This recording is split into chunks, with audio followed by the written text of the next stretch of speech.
En el Virreinato de Nueva España, una sola noche podía decidir el destino de millones de personas, incluso antes de que alguien comprendiera que la historia estaba a punto de cambiar. En septiembre de 1810, el poder colonial parecía sólido, con autoridades, cárceles, ejércitos y rituales de obediencia que se repetían desde hacía siglos. Sin embargo, bajo esa superficie estable, existía una red frágil de conspiradores que dependía de algo extremadamente vulnerable en el tiempo. Bastaba una denuncia, una sospecha o una filtración para que todo se derrumbara. Cuando eso ocurrió, el virreinato no fue desafiado por un ejército, sino por un mensaje que debía llegar antes de que fuera demasiado tarde. En la ciudad de Santiago de Querétaro, la conspiración estaba alcanzando su punto más peligroso. Reuniones secretas, listas de nombres y planes discutidos durante meses corrían el riesgo de quedar expuestos de un momento a otro. Las autoridades comenzaron a moverse con discreción, y la vigilancia se cerró como una trampa lenta pero segura. En ese ambiente cargado de tensión,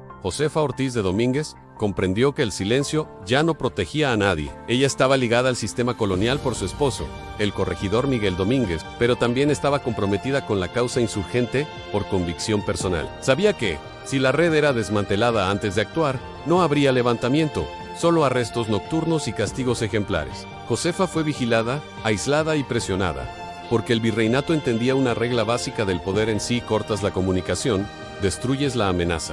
Pero ella logró romper ese cerco. Desde una casa controlada consiguió que la advertencia saliera de Querétaro con una urgencia brutal. No era un mensaje elegante, ni cuidadosamente redactado. Era una frase clara y peligrosa: la conspiración ha sido descubierta. Si no actúan ahora, todo termina. El problema no era únicamente el contenido del aviso, sino quién podía llevarlo a tiempo por caminos vigilados. Ese papel recayó en Ignacio Pérez.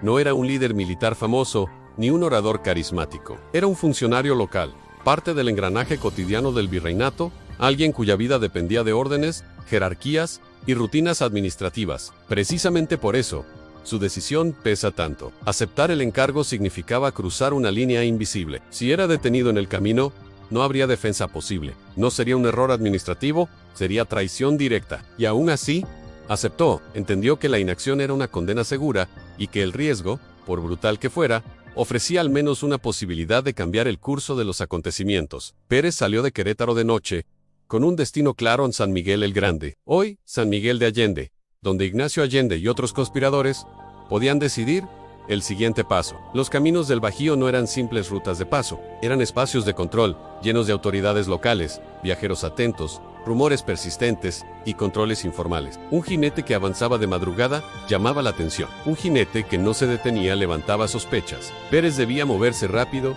y al mismo tiempo parecer lo bastante normal como para no ser interrogado. Correr sin parecer que huyes es una de las tareas más difíciles para cualquier mensajero. La noche amplificaba cada sonido. El viento podía parecer pasos. Una luz lejana podía ser un rancho hospitalario, una hacienda dormida o una patrulla. Un cruce mal tomado podía costar horas, y en ese momento una hora podía significar la diferencia entre un levantamiento vivo y una conspiración muerta. Pérez tuvo que gobernar su propio cuerpo como si gobernara un pequeño ejército.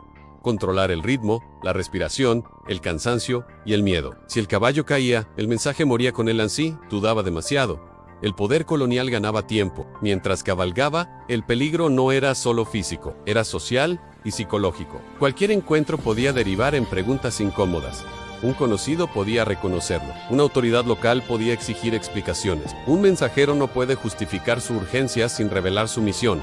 Y revelar la misión es destruirla. Por eso, Pérez avanzó envuelto en un silencio pesado, un silencio que se siente en el pecho, sosteniendo la prisa sin delatarla. En ese trayecto, cada decisión era definitiva, porque no habría segunda oportunidad ni margen para corregir errores. Cuando finalmente llegó y entregó el mensaje, la conspiración cambió de naturaleza. Dejó de ser un plan cuidadosamente programado y se convirtió en una decisión inmediata. Allende comprendió al instante el significado del aviso. La fecha original ya no importaba. El gobierno virreinal estaba cerrando el cerco, y esperar significaba caer uno por uno. La prudencia, en ese punto, se había vuelto un lujo imposible. Desde San Miguel la urgencia se trasladó hacia Dolores, donde Miguel Hidalgo debía elegir entre actuar incompleto o ser silenciado. La madrugada del 16 de septiembre de 1810, Hidalgo tomó la decisión. El levantamiento comenzó no porque todo estuviera listo, sino porque el tiempo se había agotado. La historia dejó de escribirse en habitaciones cerradas y empezó a escribirse en plazas,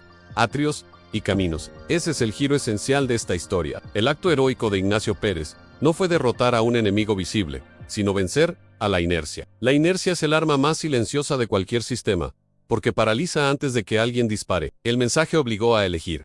Transformó el miedo en movimiento, forzó a los líderes a pasar de la espera a la acción cuando el control colonial todavía no había sellado todas las salidas. Sin ese aviso, el virreinato habría actuado con su método habitual, un arresto selectivo, confesiones forzadas y una limpieza silenciosa que habría borrado la conspiración sin ruido ni testigos. La velocidad del mensaje rompió ese guión y desordenó los tiempos del poder. Y sin embargo, el costo personal del mensajero fue enorme. Ignacio Pérez no recibió homenajes inmediatos ni reconocimiento público. Su papel estaba diseñado para desaparecer. Si la rebelión fracasaba, quedaba marcado como traidor. Si avanzaba, quedaba reducido a una nota al pie dentro de una historia mucho mayor.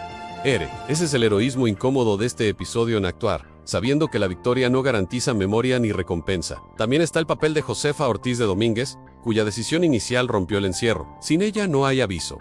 Sin el mensajero, no hay entrega. Sin la entrega, no hay decisión.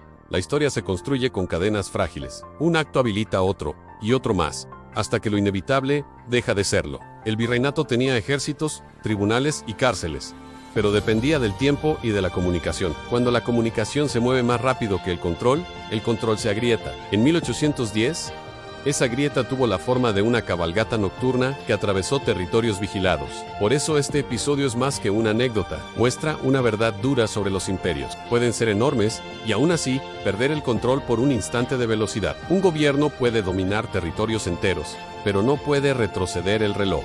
En Nueva España, la diferencia entre una conspiración sofocada y una guerra en marcha se decidió en horas. Esa diferencia cruzó caminos enemigos, pasó por pueblos vigilados y llegó a tiempo para cambiar decisiones. Ignacio Pérez no proclamó discursos ni comandó tropas, hizo algo más simple y más peligroso. Al llegar, obligó a la historia a moverse, empujando a un virreinato entero hacia un conflicto que ya no podía evitarse. Ese trayecto, hoy casi olvidado, demuestra que la historia no siempre avanza con ejércitos visibles. A veces avanza con pasos solitarios, decisiones silenciosas y riesgos asumidos en la oscuridad. El mensajero no buscó gloria ni poder, solo cumplió una tarea urgente, pero al cumplirla, mostró que incluso en un imperio rígido, la voluntad individual podía abrir grietas irreversibles y acelerar procesos que parecían imposibles de detener en ese momento crítico. 11 palabras finales sellan el sentido histórico de aquella cabalgata decisiva.